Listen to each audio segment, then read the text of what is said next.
Muhammad Fakhrazi bin Fauzi.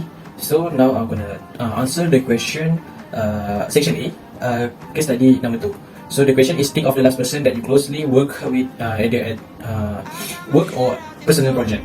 Would you describe the person as someone who typically display extrovert or introvert, and what kind of job do you think fits them best and why? Okay, so personally, I'll choose Ahmed. So Ahmed is not the real name, but it's real person, but it's not the real name. So he is an extrovert. He's a person who never stop talking about a variety of topic, typically at everyone around him. So he's enjoying making jokes, and finally he's a person who is outspoken and cannot feel shy by any amount of attention that he has when he doing presentation or speaking, something like that. So in my opinion, what job that he fits is, if he worked in office, I believe he can be an office manager because of the team leader that he had in their self. The attitude has in problem solving. So this is because he possesses a leadership that can be implemented in the workplace. So why does the job fit at him? Because of the ability that he has to communicate well. So from there, it gives an advantage to the team and organization, because where if there is a question mark in determining something, he is able to speak out and make a decision that agreed upon by all parties without any conflict happens. So for the second reason is, why job is very fit to him, because he's a diligent and enthusiastic nature. This process for achieving a goal is not easy. To be a leader must have a perseverance, passion and hard spirit. For that reason, Ahmad always helped me and my friend when our has running out of ideas when doing assignment. So Ahmad did it because he want to help his friend and don't want his friend to fail. So because of that, the leader not only leads himself to success but also lead his member and organization to achieving a goal. So for the third reason is why he's qualified to fit that job, because he good at time management. So if you are a leader, you have a lot on their plates, not only checking on what his member have done but also making sure everything is in order. So to make the process of document compile easier, he set a deadline to organize the organization. The leader must have a good time management skill. So if the leader own good time management, the business can be done well. Otherwise, there will be a chaos. So the last point is because of his professionalism. For example, he has a habit of overspending joke or keep make joke, and has a strong interest in football. I mean, talk a lot about football. So when given a task or such as assignment or group project, he is completely committed to the task. So where he's collecting all the data from the brainstorming session on with group of friends, he is more into the action than directing. So as a leader, he must also adhere to moral value. So that's all for the question 1. So moving on to question 2. Okay, Assalamualaikum. My name is Muhammad Rafiq Aiman bin Muhammad Rizal. For today, I'm going to answer question number 2 at the case study section A. The question is, based on what have you read in the chapter about the Myers and the Briggs indicator test, do you believe that the company should rely on it to hire an employee? Okay, for the first point is, construct a proposition of the internal type. To put in another way, the test seeks to provide a practically clarity and understanding of a personality type. The test has 16 personality types, and each personality type is represented by a letter that represents the 4 scale to which the person is more similar. For the first one is introversion and extraversion. Second one is sensing and intuition. Third one is thinking and feeling. And finally, judging and perceiving. Each scale performed a job of testing and commissioning. Although a person's personality may not perfectly fit into one of the 4 letter type law adding on. Which side of each of the 4 scale a person fall into. This is why we can identify who are the better in these scales. Okay, next is for the second point, there are no born personality type that superior to the others. Each born simply despite a person like or dislike abilities and flaws in a more precise manner. The purpose of determining your personality type is to help you gain a better understanding of yourself. Knowing what you inspire and energize you allow you to look for opportunities that are good fit for you. This is for your understanding in the improvement of your interpersonal connection. For the third point, the more you know your own tendencies, the better equipped you'll be to cover off your control to impose in public. Knowing the personality characteristic of those around you might help you improve your work and communication with the company team. This strategy is beneficial to any firm since it allows your individual and feeling For example, to be always different, the decision maker mind are tangled up into urge to you to agree because they are seen arguments as healthy approach that uncover the truth. Feeling individual, on the other hand, are focused on getting along and have no concept why anyone will want to have the conflict. Okay, next is for the third question. Do you think that the personality of a job seeker affect the job search outcome, and how so? Okay, for the first point is personality plays a crucial role in molding the job search process. Despite the fact that the top job campaigner dislike the job search, it's vital that they began to maintain the job searching condition in order to enter the workforce. Sleep and distraction from other elements of their life may jeopardize their job search. Similar, the relative long time gap between re-employment and job hunting make it more difficult to manage the maintain job search activity. People who are looking for a job that is significant or interesting them, for example, they are more likely to engage in tone or non-supervising conditioning. Independent provocation can reduce the harmful effect of the personality factor that hinder the tone non-supervisor activity, which is a key to unresolve the question.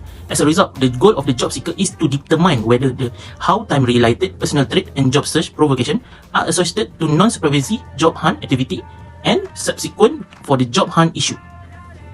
Okay, next is for the second point is future focus.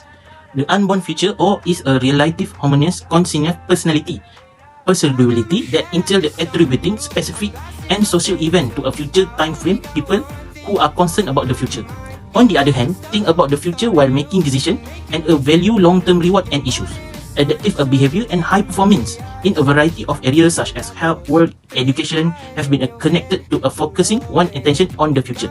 Despite the long-standing recognition of the necessary for an unborn future to focus on adaptively growth performance, little to know about the counter-assertion of this concentration on job-seeking behavior. Fastening on the future, for example, will assist the job campaigner in connecting their current gestation with the unborn future while avoiding the distraction in the other part of their life. I think that's all for me. Thank you.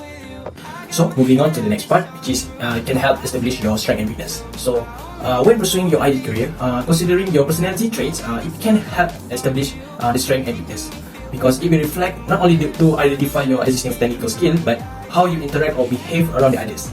So that's how to match this well with potential job option. So for the last point, which is influence interaction with client, customer, and or patient. So as with co-workers, their character traits are also influenced when we interact with client, customer, or patient.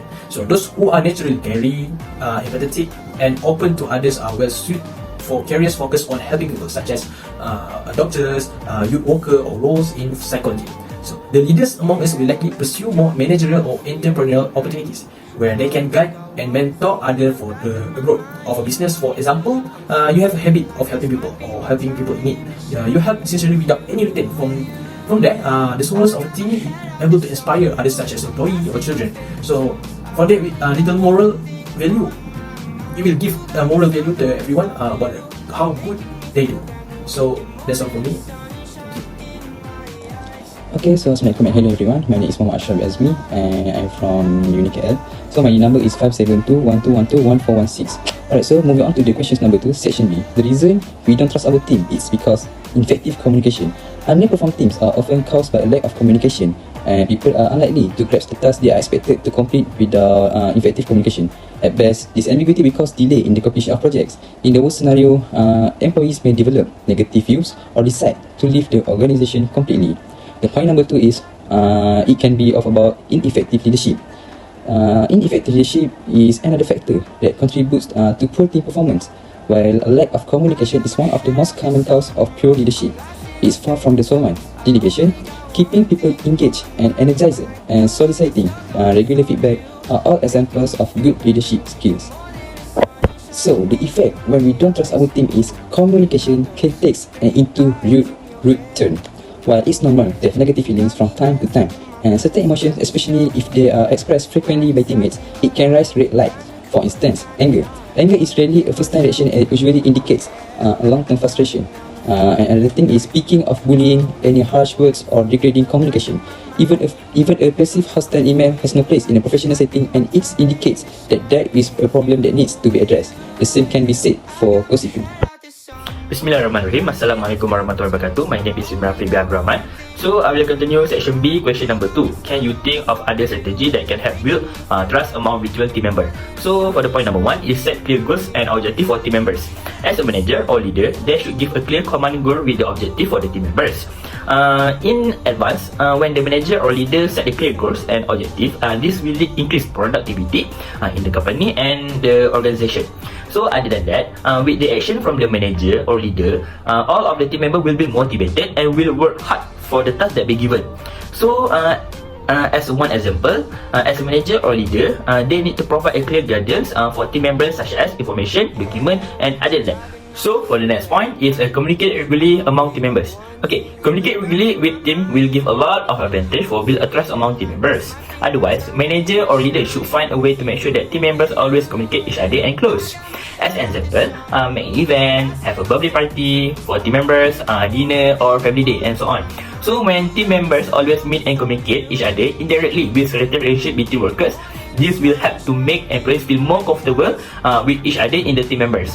So as a leader or manager or organization in the team should play an important role to make sure that among team members always communicate each other, then this will lead to gain trust among team members. So for the last point is be a transparent. Manager or leader should be a transparent. It is important as a leader to be a transparent with their team members. Be a transparent among the team is the best way to build a trust in the team. Example, manager and leader should connect with the team members, provide information such as project progress, tasks, and work schedule and so on. So be a transparent among team members will help to build a trust among regional team members and can achieve a goal in one organization. So to summarize all of this, trust among team members is important in the one organization. This is because if someone have no trust each other in the team members, will give a negative vibe in the team. So this is not good for the team members and other teams. So that's all from me. Thank you. So for the next tactic is create tactical and more challenges questions or activities during interview session that can ease the human resource to choose the best appropriate selection that fit to the job vacancy. So what the human resource need to do is prepare a series of interviews and exam to assess candidates' technical abilities, communication skills, previous experience and also the cultural fit. While technical skills indicate whether or not a candidate will be able to perform the job, a cultural fit assessment aids in determining how the individual will perform the work. So I think that's all from me. Thank you. Next, I will choose employees that can communicate with others and easy to get along with. Communication is important in the team. Honest communication not only will help to avoid misunderstanding, but it will also gain trust and motivated in team members. So this is important why I choose employees that can communicate with others. In the other hand, people that have a good communication with others can help and give an idea or solution for the problem that been faced. As an example, while solving a problem, the team members can give opinion each other. So if the employees are hard to communicate with others, this will affect to the whole team, such as the problem cannot be solved and environment in the team will be toxic. So this is why I choose employees that can communicate with others in the team members. So to summarize all of this, as a manager or leader, they should already know ability of each worker. This is because each worker have their own ability, such as worker A can make a coding perfectly compared to worker B cannot make a coding, but our worker B can do report perfectly. So as a manager or leader, there should be a team that can work together and can complete the task that be given perfectly. So that's all from me and my team. Thank you.